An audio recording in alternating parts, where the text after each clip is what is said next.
네, 오늘 말씀의 제목은 서약식입니다. 서약식. 느헤미야 9장 36절에서 38절의 말씀을 근거로 오늘 말씀을 나누도록 하겠습니다. 이번 주하고 다음 주까지 하면 느헤미야가 다 끝나겠습니다.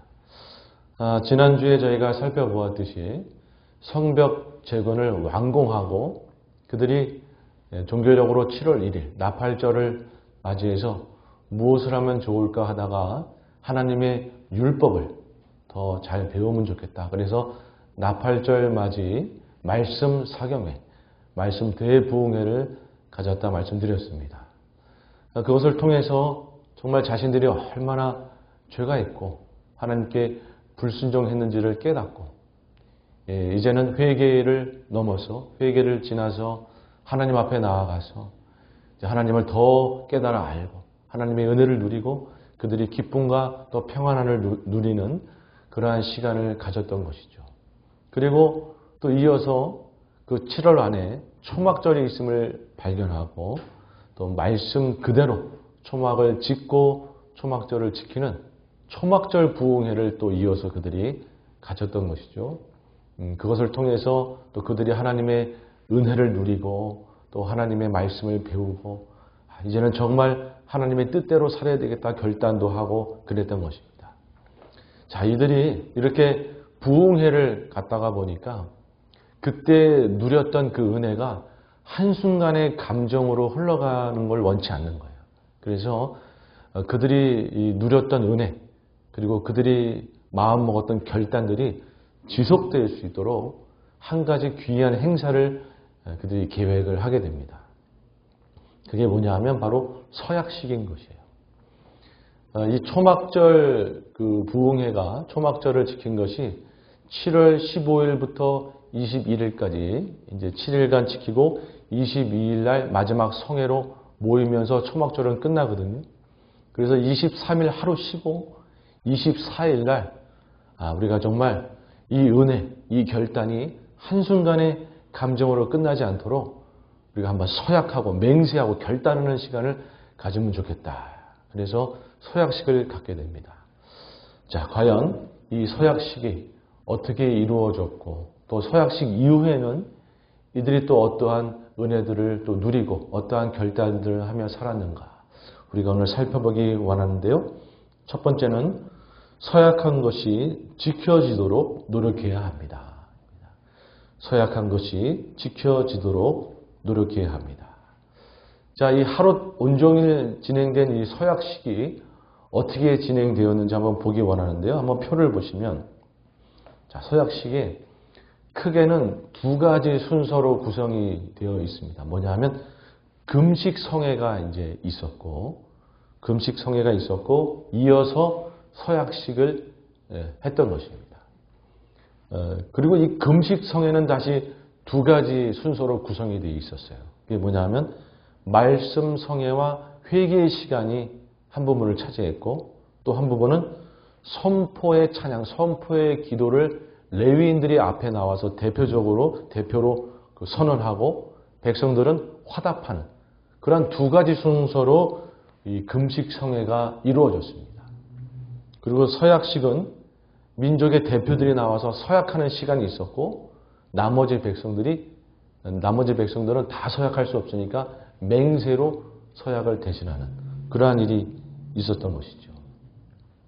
자, 말씀 성회와 이 회개의 시간, 금식 성회 중에 첫 번째 부분인 말씀 성회와 이 회개의 시간은 어떻게 진행이 됐냐면 3시간 동안 하나님의 율법을 서서 다 듣는 거예요. 다시 한번. 그래서 그 율법 앞에 자신의 죄악들을 다시 한번 점검하고 하나님의 율법들을 다시 한번 기억하는 시간을 갖고 또 이어서 3시간 동안 주님 앞에 참회하며 회개하는 시간을 가졌던 것이죠. 통곡하면서 회개하는 시간을 가졌던 것이죠. 그동안 조상들도 그렇고 자신들도 그렇고 얼마나 하나님 앞에 불순종하고 우리가 말씀을 안 지키고 죄악에 살아왔는지 주님 앞에 통곡하면서 회개하면서 하나님 앞에 나아갔던 시간을 가졌던 것이죠.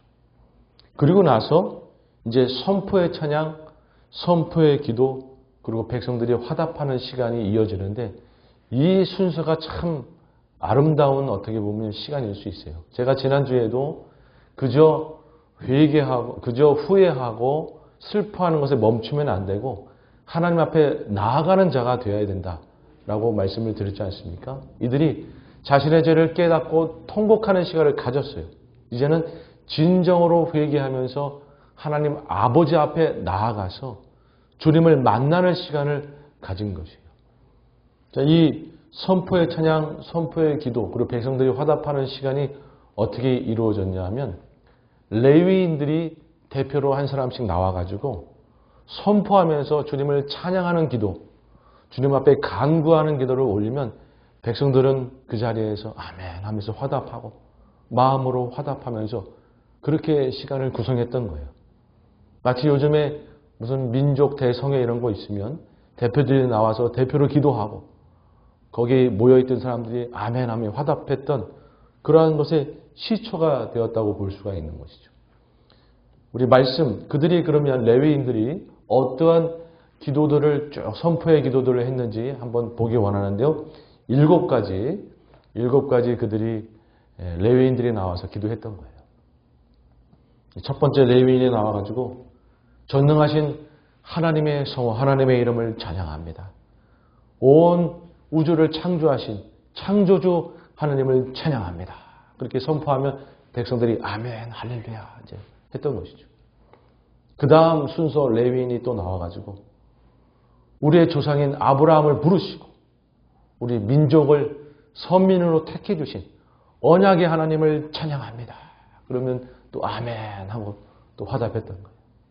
또 그 다음 순서로 레위인이 나와가지고 우리가 애굽의 포로로 있을 때 출애굽 시켜주시고 40년의 광야의 길을 하나님의 은혜로 다 인도하여 주시고 결국에는 가나안 땅에 들어가게 하신 그 하나님을 찬양합니다. 한 거예요. 백성들이 또 아멘 했던 것이죠. 그리고 또 다음 순서 레위인이 나와가지고 그 가나안 땅에서 모든 이방민족 원수들을 물리치고 결국에 그 가나안 땅에 정착하게 하신 하나님을 찬양합니다. 또 했던 거예요. 역사를 읊으면서 주님을 찬양했던 것이죠. 그러자 백성들이 또 아멘 했던 것이죠.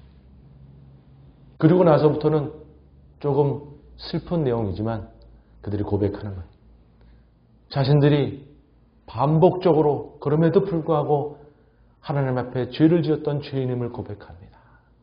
그런데 하나님은 우리를 용서하시고 사사를 일으키셔서 우리를 구원해 주신 것 감사합니다. 그렇게 또 선포했던 것이죠. 그랬더니 백성들이 또 아멘 하면서 한편으로는 눈물을 흘리기도 하고 우리가 어떻게 그렇게 반복적으로 죄를 지었을까 생각하기도 하고 그 다음 또 레위 사람이 올라와서 그럼에도 불구하고 또 반복적인 죄를 지어서 결국에는 나라가 망하는 그런 죄악을 저희가 범했습니다. 그런데 완전히 망하지 아니하고 다시 이렇게 돌아와서 나라를 재건할 수 있게 하신 하나님을 찬양합니다. 또 했던 것. 그들이 눈물을 흘리면서 아멘 하고 한편으로는 정말 자복하면서 한편으로는 감사하면서 주님을 찬양했던 것이죠. 그리고 마지막 순서로 레위인이 와가지고 하나님 아버지 이제는 정말 우리가 말씀대로 살기로 결단하고 이제 주님 앞에 불순종하지 아니하고 그렇게 결단하고자 합니다. 그런데 저희가 지금 여전히 페르시아의 속국으로 있으면서 여러 고통을 당하고 있으니 주님 저희가 오늘 주님 앞에 결단하고 서약할 것을 소원하오니 우리를 불쌍히 여기시고 우리 민족을 불쌍히 여기시고 다시 한번 복을 누리게 하여 주시옵소서 하고 맨 마지막에는 간절히 간구의 고백을 올린 거예요. 그랬더니 백성들이 또 아멘 했던 거예요. 여러분 이렇게 금식성회를 가졌던 거예요. 하루 종일 굶으면서. 자 이렇게 금식성회를 다 하고 나서 이제는 본격적으로 서약식을 하게 됩니다. 민족의 대표들이 다 나와가지고 서약을 하는 거예요. 5가지 규례를 딱 정해놓고 우리가 앞으로는 절대로 하나님께 불순종하지 아니하고 하나님의 말씀대로 살겠다라고 하는 그러한 의미로 규례를 정하고 이 규례를 지키겠습니다 라고 서약합니다 하고 자신의 이름들을 다 기록하는 거예요. 여러분, 그 이름이 성경에 다 기록되어 있어요. 민족의 대표들이 서약을 하고 자신의 이름을 다 기록해 놓은 것이에요. 그 외의 모든 백성들은 서서 서약은 못하지만 맹세하면서 우리는 맹세합니다. 그게 맹세로 서약을 대신하면서 그들이 서약식을 가진 것이었어요. 자, 과연 그들이 그러면 서약한 5가지 규례는 무엇인가? 우리 다음 자막을 보시면 이 5가지 규례를 생명처럼 여기면서 지키겠다고 그들이 서약을 한 거였어요. 첫 번째는 뭐냐면 이방인과의 관계를 단절하게 했습니다. 결혼하지 아니하고.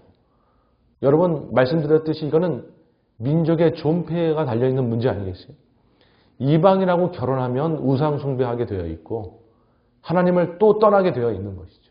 그러면 결코 안 되니까 이방인과는 결코 관계를 갖지 아니하고 결혼하지 않겠습니다라고 제일 첫 번째로 그들이 규례로 세운 것이었어요. 반드시 지키겠다. 그리고 두 번째는 율법 중에 기초인 안식일을 지키겠다. 안식년을 지키겠다. 7년에 한 번씩 땅이 쉴 수 있도록 안식년을 지키겠다. 안식일을 지키겠다라고 그들이 결단했던 것이에요. 나머지 3개는 성전과 관련된 것입니다. 여러분, 이 유다 민족은 제일 먼저 와가지고 무엇보다도 성전을 재건했잖아요. 성전을 중심으로 해서 정말 하나님을 온전히 믿는 나라가 되기 위해서 성전 중심의 나라, 그것을 그들이 마음 먹었던 거 아니겠어요? 그래서 성전과 관련된 규례 3가지를 정한 것이에요. 이 성전의 예배, 제사가 온전히 드려지고 성전 중심의 나라가 되도록 하기 위해서. 그래서 셋째 그들이 정한 규례는 성전세를 우리 모두가 예외 없이 다 내겠습니다. 성전세를 내서 성전 제사가 잘 운행되도록 그렇게 하겠습니다. 그리고 성전에 제사할 때 그 불을 피워야 되니까 그 땔감 나무를 누구도 예외 없이 땔감 나무를 다 갖다 바치는 이런 일을 하겠습니다라고 했던 것이에요. 여러분, 그들은 제사가 정말 온전히 매년 잘 드려질 수 있도록, 그래서 성전이 잘 운영될 수 있도록 성전세를 내고 땔감 나무를 바치겠다라고 3번째로 규례를 정했어요. 그럼 4번째, 5번째는 성전을 섬기는 자들을 위한 규례였습니다. 왜냐하면 여러분, 성전을 섬기는 제사장이나 레위인들이 잘 섬겨야 이 성전이 잘 돌아갈 거 아니겠어요?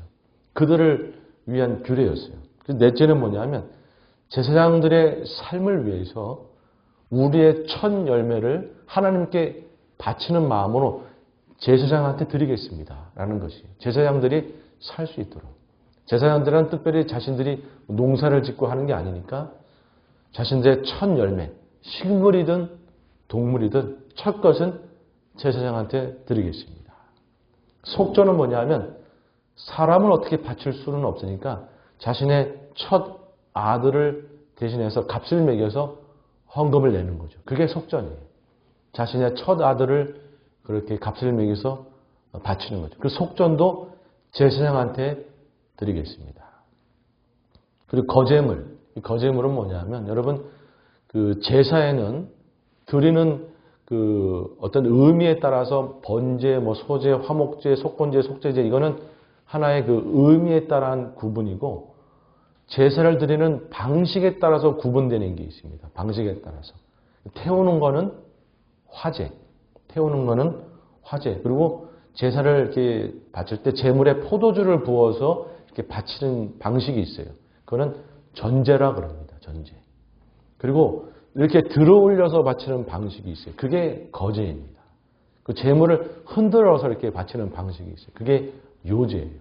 그래서 거제와 요제로 드리는 그 제물을 거제물이라고 합니다.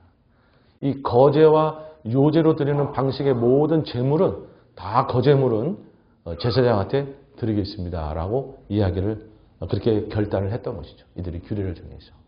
자, 이것은 제사장을 위한 어떻게 보면 그들이 결단한 그런 규례가 되겠어요. 마지막 5번째는 제사장을 돕는 레위인들을 위한 그러한 규례였어요. 레위인들도 농사를 짓고 뭐 사는 게 아니기 때문에 레위인들이 먹고 살 수 있도록 11조를 드리겠습니다. 근데 동물의 11조가 아니라 이런 곡식들의 11조를 드리겠습니다. 라고 결단했던 것이에요. 여러분, 이 모세가 율법을 정하면서 11조가 세 가지 11조가 있었어요. 뭐냐면 절기 때마다 하나님께 믿음을 고백하기 위한 11조가 있었어요. 그때는 동물도 바치고 그런 11조가 있었고, 이렇게 레위인들을 살도록 하기 위한 레위인들을 위한 식물의 11조가 있었고, 마지막 세 번째는 3년마다 한 번씩 가난한 자를 돕기 위한 11조가 있었어요. 그 당시는 그렇게 11조가 있어서 그 11조로 운영을 했던 것이죠. 어찌됐든 바로 이렇게 규례를 정해서 이들이 정말 서약을 하고 이 율법대로 잘 지켜서 우리가 하나님 앞에 이제는 정말 하나님께 불순종하지 아니하고 순종하고 말씀대로 사는 그러한 민족이 되겠습니다라고 서약식을 가진 것이었습니다. 여러분, 어떻게 보면 이들의 그 서약식이라고 하는 것이 참으로 중요한 것이죠. 그들이 받은 은혜, 그들이 결단한 것이 한순간의 감정으로 그냥 흐지부지 되지 않도록 서약식을 했던 것이죠. 어떻게 보면 참으로 지혜로운 것이죠. 여러분, 우리에게도 그래서 이러한 서약식이 참으로 중요합니다. 우리의 믿음이 한순간에 그냥 결단과 흐지부지 되지 않도록 하기 위해서 우리는 세례식을 거양하잖아요. 우리의 믿음이 온전히 잘 지켜질 수 있도록. 여러분, 그래서 이 세례식을 갖는 것, 여러분 참으로 중요한 것이죠. 그리고 우리가 주님 앞에 헌신하고 잘 섬기겠다라고 뭘 합니까? 임직식을 하죠. 임직식을 하는 겁니다. 그래서 우리가 헌신의 결단이 한순간에 감정으로 흘러가지 않고 계속해서 꾸준히 잘 섬기는 것이 될 수 있도록 임직식을 갖는 것이죠. 여러분, 그런 것처럼 이런 의식들은 어떻게 보면 우리의 신앙을 참 돕는 것이 되는 겁니다. 꼭 그렇게 어떤 거창한 의식이 아니더라도 우리가 어떠한 집회나 모임 중에 뭔가 서약을 할 수도 있고 맹세를 할 수도 있잖아요. 그런 부분도 여러분 우리 삶에 있어서 우리의 믿음을 많이 도와주는 것이 되는 것이죠. 사실 제가 우리가 수련회를 계획하고 있잖아요. 그래서 수련회 가면 뭔가 서약하는 시간을 가지면 좋지 않을까 이런 생각도 그래서 사실은 해보고 있습니다. 네. 여러분, 이 서약이라고 하는 것이 우리의 믿음을 사실은 많이 돕는 것이 되는 겁니다. 그런데 우리가 연약하다 보니까 서약만으로는 또 우리의 믿음이 잘 지켜지지가 않을 때가 있어요. 그래서 더 중요한 게 뭐냐면 서약이 잘 지켜지도록 서약을 잘 유지하는 게 또한 중요한 것이죠. 잘 유지해가는 것. 여러분, 이 유다 민족들도 서약했을 때는 좋았어요. 느헤미야가 그 페르시아 왕한테 몇 년을 약속받고 왔죠? 12년을 약속받고 왔잖아요. 느헤미야가 있었던 12년은 이 서약들이 잘 지켜졌어요.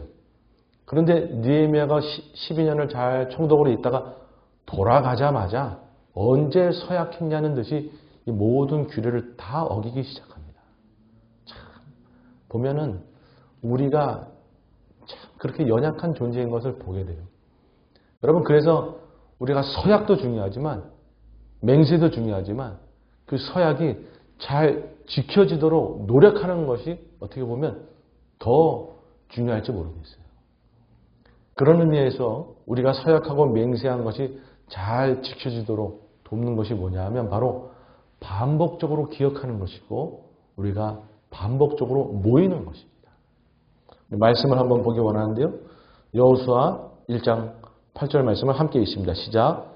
이 율법책을 내 입에서 떠나지 말게 하며 주야라 것을 묵상하여 그 안에 기록된 대로 다 지켜 행하라. 그리하면 내 길이 평탄하게 될 것이며 내가 형통하리라. 아멘. 이 율법책을 내 입에서 떠나지 말게 하면 주야로 그것을 묵상하며 반복적으로 여러분 하나님의 말씀 그리고 우리가 서약한 내용들 결단한 내용들 맹세들 반복하면서 기억하고, 아, 그렇지. 내가 이렇게 결단했었지. 내가 이렇게 주님 앞에 서약했었지. 내가 이렇게 맹세했었지. 내가 헌신했었지. 여러분, 반복적으로 기억하는 것이 우리한테는 너무나 중요한 것이에요. 그래야 서약하고 맹세한 것을 잊어먹지 않고 지키는 노력을 할 수가 있는 것이죠. 빌립보서 3장 1절 말씀을 함께 읽습니다. 시작. 끝으로 나의 형제들아 주 안에서 기뻐하라. 너에게 같은 말을 쓰는 것이 내게는 수고로움이 없고 너에게는 안전하니라. 아멘. 같은 말을 반복적으로 제가 말씀드리기도 하고 여러분 그렇게 반복해서 기억하고 반복적으로 고백하고 반복적으로 맹세하고 하는 것들이 그게 안전한 거예요. 우리 신앙에 도움이 되는 것이에요. 여러분 그래서 우리가 매주일 이렇게 예배를 모여서 사도신경을 고백하고 하는 것이 아무것도 아닌 게 아닌 것입니다. 정말 그러한 반복적인 고백과 기억들이 우리의 삶의 습관을 형성하는 거예요. 우리의 세계관을 형성하는 겁니다. 그래서 정말 서약한 것, 맹세한 것을 지키도록 돕는 것이죠. 여러분, 그래서 저는 참으로 신앙에 있어서 중요한 것을 반복이다라고 생각해요. 반복이다.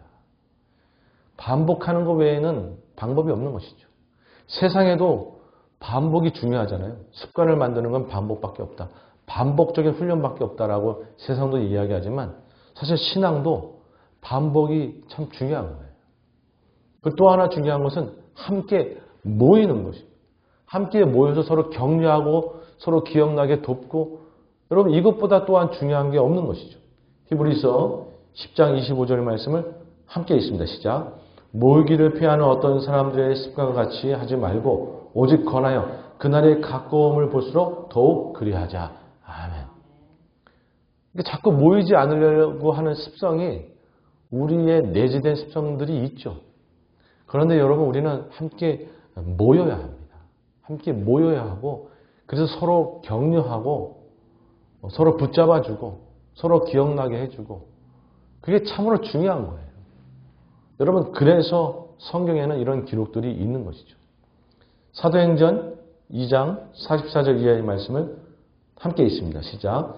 믿는 사람이 다 함께 있어 모든 물건을 서로 통용하고 또 재산과 소유를 팔아 각 사람의 필요를 따라 나눠주며 날마다 마음을 갖춰여 성전에 모이기를 힘쓰고 집에서 떡을 떼며 기쁨과 순전한 마음으로 음식을 먹고 하나님을 찬미하며 또 온 백성에게 친송을 받으니 주께서 구원받는 사람을 날마다 더하게 하시니라. 아멘. 여러분 이게 초대교회의 모습 아니겠어요? 여러분 초대교회에 그들이 정말 온전히 신앙생활을 하기 위해서 노력한 게 이것입니다.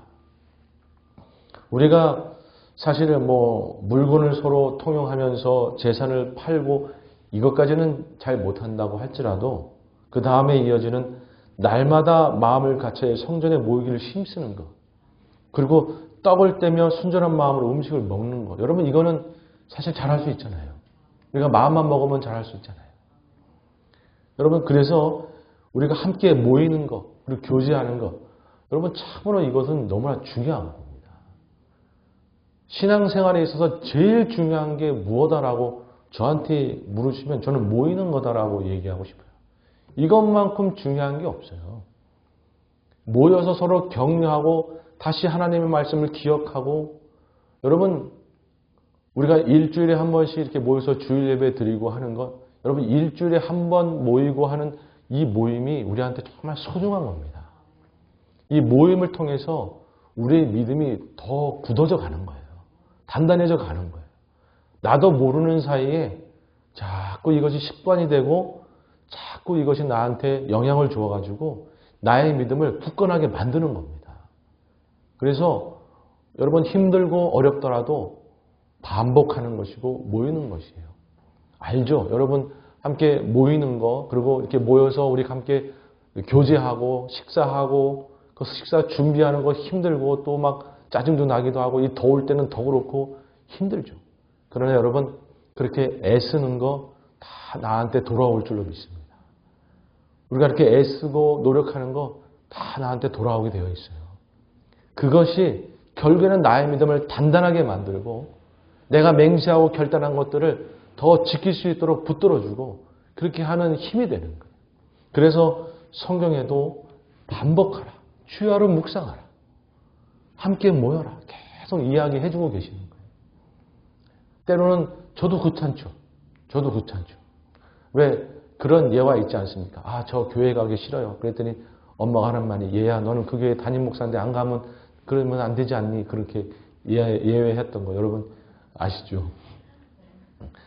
그 예화처럼 저도 뭐 때로는 힘들고 귀찮을 때도 있고 그렇죠. 뭐 저라고 뭐 인간인데 아니겠어요? 그런데 우리가 그럼에도 불구하고 반복하고 몸을 쳐서 또 노력하고 또 모이고 교제하고 서로 격려해주고 계속 그러다 보면 우리의 믿음이 단단해지는 겁니다. 여러분 그래서 우리가 함께 이렇게 모이고 예배하고 기억하고 반복하고 하는 것 이게 너무나 소중한 것이다 라고 여러분 생각하시고 우리 주님 앞에 함께 모이고 우리 함께 기도하고 고백하면서 함께 주님 앞에 나아가는 저희 모두가 되길 주님의 이름으로 축복합니다. 아멘. 자, 두 번째는요. 새로 시작하는 용기가 있어야 합니다. 새로 시작하는 용기가 있어야 합니다. 느헤미야가 이제 12년을 총독으로 있을 때는 유다 민족이 그 규례를 잘 지켰어요. 서약한 것을 잘 지켰어요. 그런데 느헤미야가 12년을 총독으로 있다가 페르시아로 돌아가니까 어느새 그랬냐는 듯이 율법을 다 어기고 또 유다 민족이 또 난리가 난 거예요. 그 소식을 느헤미야가 듣고 왕한테 다시 청합니다. 왕이요, 제가 다시 유다 땅으로 가야 되겠습니다. 도저히 안 되겠습니다. 그래서 1년이 못 돼가지고 다시 느헤미야가 이제 유다 땅으로 다시 돌아간 거예요. 돌아가서 상황을 보니까 기가 막힌 거죠. 그렇게 서약을 하고 금식 성회를 하면서 규례를 정하고 다 했던 건데 그걸 다 어기고 있는 거예요. 기가 막힌 거예요. 그래서 느헤미야가 그것을 다 지금 고쳐나가기 시작합니다. 첫 번째로 뭐냐 하면 가장 가슴 아팠던 것은 대제사장 엘리야십이에요. 민족이 어떻게 보면 최고의 리더인데 느헤미야가 떠나면서 어떻게 보면 이 엘리야십을 믿었던 것이죠. 대제사장이니까 당신이 민족을 잘 이끄십시오. 근데 이 엘리야십부터가 규례를 다 어겼어요. 그래서 이 엘리야십은 아예 추방을 당해버립니다. 어떻게 어겼느냐 하면 그 민족의 원수였던 사마리아의 산발랏의 오른팔인 암몬 사람 도비아한테 성전에 방 하나를 렌트를 줘버렸어요. 여러분 그 방이 어떤 방이냐 하면 아까 그 제물 바친 거 그거 보관하는 방이었어요. 그 안에 식물이고 뭐고 귀한 거 다 있는 거예요. 근데 그거 다 빼내고 그 방을 도비아가 살도록 아예 거기서 살림 차리고 살도록 렌트를 줘버렸어요. 그게 말이 되는 거예요. 어떻게 성전의 그 귀한 방을 민족의 원수 도비아한테 렌트를 줍니까? 도비아 당장 쫓아내버리고 그 방을 다 청소하고 다시 성물들 그 안에 다 넣게 만들고 다 한 거예요. 그리고 이 엘리야십은 절대 범하면 안 되었던 규례, 첫 번째 규례. 이방 민족과 결혼하는 거. 그것만은 어떻게 보면 어기지 말았어야 되는데 자신의 손자를 누구의 딸과 결혼시키느냐? 민족의 원수 산발랏의 딸하고 결혼을 시켜버렸어요. 말이 됩니까 이게? 그래서 당장에 이 느헤미야가 엘리야십 가족 전체를 다 추방시켜버렸어요. 도저히 이건 말이 안 된다. 그리고 보니까 그동안 식물의 11조를 레위인들한테 주라고 그렇게 일렀건만 11조를 아무도 안 하고 있는 거예요. 그래서 레위인들이 먹고 살 수가 없으니까 다 고향으로 다 돌아가 버렸어요. 성전을 섬기고 관리하는 사람이 아무도 없어요. 여러분 그 레위인들 중에는 성가대도 있고 문지기도 있고 다 있는데 아무도 없어요. 느헤미야가 기가 찬 거죠. 당장 다들 11조 다 내라. 지금 뭐 하냐 지금. 그리고 레위인들 빨리 불러다가 이 성전 섬기게 해라.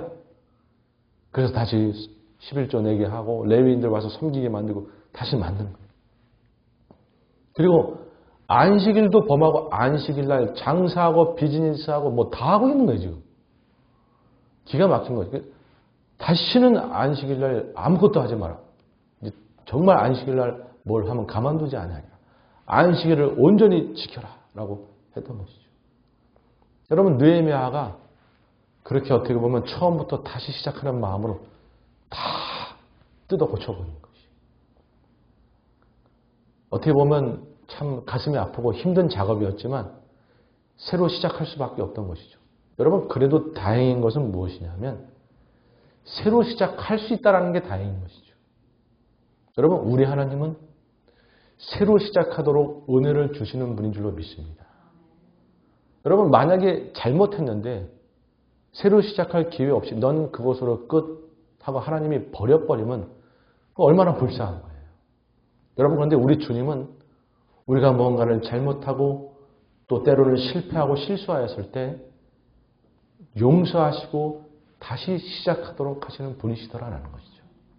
여러분 예수님께서 그 모습을 단적으로 보여준 게 뭡니까? 3번 부인한 베드로를 용서하신 건 아니겠어요. 여러분 베드로가 예수님을 3번 부인했던 얘기는 끝난 거예요. 여러분 우리 인간상 같으면 그건 끝난 거죠. 다시는 베드로 안 봅니다. 아니 목숨을 어떻게 해버릴 수도 있는 거죠. 그런데 그 베드로를 용서하시고 다시 수제자로 섬길 수 있도록 새로운 기회를 또 주시는 거예요. 요한복음 21장 17절 말씀을 함께 읽습니다. 시작. 세 번째 이르시되 요한의 아들 시몬아 내가 나를 사랑하느냐 하시니 주께서 세 번째 내가 나를 사랑하느냐 하심으로 베드로가 근심하여 이르되 주님 모든 것을 아시오며 내가 주님을 사랑하는 줄을 주님께서 아시나이다. 예수께서 이르시되 내 양을 먹이라. 여러분 3번 물으시는 예수님의 그 물음이 참 기가 막히지 않습니까? 3번 부인한 그 베드로에게 다시 3번 사랑을 고백하도록 그렇게 하시면서 용서하시기 위해서 3번 질문하시는 건 아니겠어요? 여러분 예수님의 그 3번 사랑하도록 고백하게 하심이 얼마나 참 놀랍습니까? 그리고 내 양을 먹이라. 다시 수제자로 세워주시는 새로운 기회를 주시는 것이죠. 여러분 우리 주님은 이런 분이십니다. 설사 우리가 뭔가 잘못하고 죄악을 저지르고 또는 실패하고 우리가 무너지고 그랬다 할지라도 우리 주님은 우리를 용서하시고 우리를 붙들어 주시고 우리에게 새로운 기회를 주셔서 다시 달려가게 하시는 분인 줄로 믿습니다. 중요한 건 주님은 그럴 마음이 계세요. 우리 쪽에서 그럴 용기가 있어야 되는 거예요. 우리 쪽에서. 2가지 용기. 첫 번째는 뭐냐면 주님 앞에 나의 실수를 나의 실패를 고백할 수 있는 용기. 인정할 수 있는 용기. 사람들한테 고백하는 게 아니고요. 하나님 앞에. 여러분 우리가 사람들 앞에 우리의 실패와 우리의 실수를 고백하는 것은 뭐 부끄러울 수 있죠. 근데 우리 아버지 앞에 고백하는 거예요. 여러분 우리 하나님은 우리가 실수하고 실패했을 때 아버지 앞에 나오기를 기다리시는 거예요. 우리가 인정하기를 기다리시는 거예요. 우리가 인정하고 고백하면 그때부터 주님이 역사하시는 거거든요. 시편 51편 17절 말씀을 함께 읽습니다. 시작. 하나님께서 구하는 제사는 상한 심령이라. 하나님이 상하고 통회하는 마음을 주께서 멸시하지 아니하시리이다. 아멘. 여러분 상한 심령의 그 통회함을 우리 아버지께서 기다리고 계세요. 우리가 설사 실수가 있고 실패가 있고 우리가 죄악이 있고 부족한 게 있다 할지라도 하나님 앞에 나아가 그것을 인정하고 고백하고 주님 앞에 그렇게 내려놓을 수 있는 우리 안에 용기가 있어야 될 줄로 믿습니다. 그렇게만 하면 멸시치 아니하시는 우리 아버지께서 역사하시기 시작하는 것이거든요. 저는 사실 이 말씀 준비하면서 이 미국도 그렇고 한국도 그렇고 요즘 많이 어렵잖아요. 이 미국도 많이 어렵고 한국도 많이 어렵고 그럼 이때 필요한 게 무엇인가? 저는 회개라고 생각을 해요. 상한 심령을 찾고 계시는 아버지 앞에 나아가 우리의 실패를 우리의 실수를 인정하는 게 중요한 거라고 생각해요. 여러분 사실 세상 사람은 그렇다 치고 믿음의 백성들이 빛과 소금으로 살았으면, 믿음의 백성들이 말씀대로 살았으면, 그들이 위정자든 아니든 간에 미국이 정말 이렇게까지 어려움을 당하고 한국이 저렇게까지 어려움을 당하고 했을까? 사실 우리의 잘못이죠. 그런데 어느 교회도 어느 믿는 자도 인정을 하질 않아요. 우리가 잘못했다라는 것을. 때로 이렇게 보면 사실 우리가 잘못한 건데, 우리가 잘못해서 어떻게 보면 나라 가운데 이런 어려움들이 온 건데, 믿음의 백성들이 회개가 없어요. 회개할 때 부흥이 오는 겁니다. 회개할 때. 이 미국도 마찬가지고 한국도 마찬가지고 믿는 자들이 우리가 잘못했습니다. 우리가 실수했습니다. 우리가 실패했습니다. 라고 인정하면서 회개하기 시작할 때 저는 이 미국 땅도 다시 회복될 것이고 한국도 다시 회복될 거라고 믿습니다. 회개가 중요해요. 주님은 오늘도 기다리고 계실 겁니다.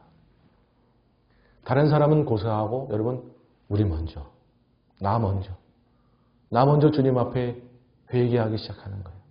내 안에 잘못이 있고 내 안에 실패가 있고 실수가 있으면 다른 사람들이 아니고 하나님 앞에 인정하는 거예요.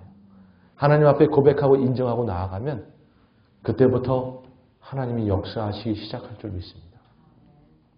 또 하나는 뭐냐 하면 다시 시작하는 용기를 내는 거예요. 야, 이렇게까지 망가졌는데 다시 시작하면 다시 일어설 수 있을까?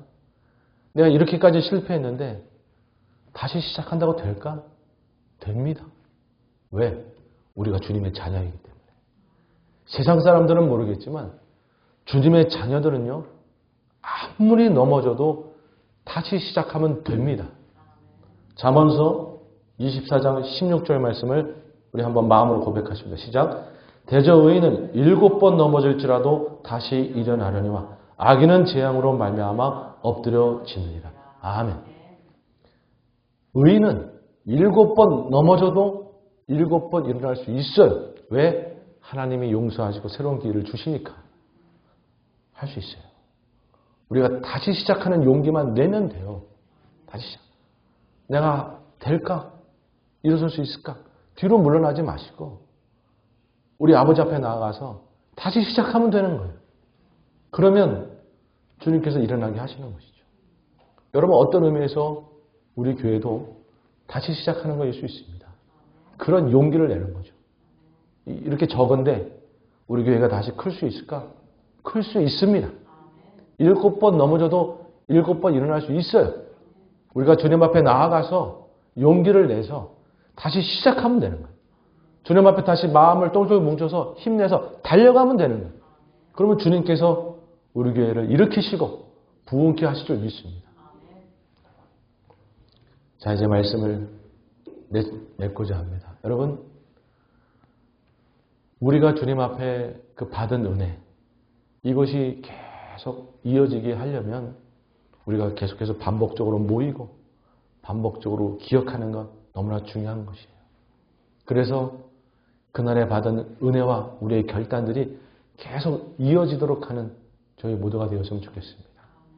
그리고 혹 우리가 실패하고 실수하고 무너졌다 그래도 여러분 우리 주님은 다시 우리를 일으키셔서 우리를 회복하시고 새로운 기회를 주시기 원하시는 주님입니다. 그 주님 앞에 우리의 실패와 실수를 고백하는 용기를 내시고 다시 시작하는 용기를 내어서 새로운 은혜, 이전보다 더 큰 은혜를 우리가 누려보는 거예요. 우리가 주님 앞에 새롭게 다시금 결단하면 놀라운 더 큰 은혜가 우리에게 주어질 줄로 믿습니다.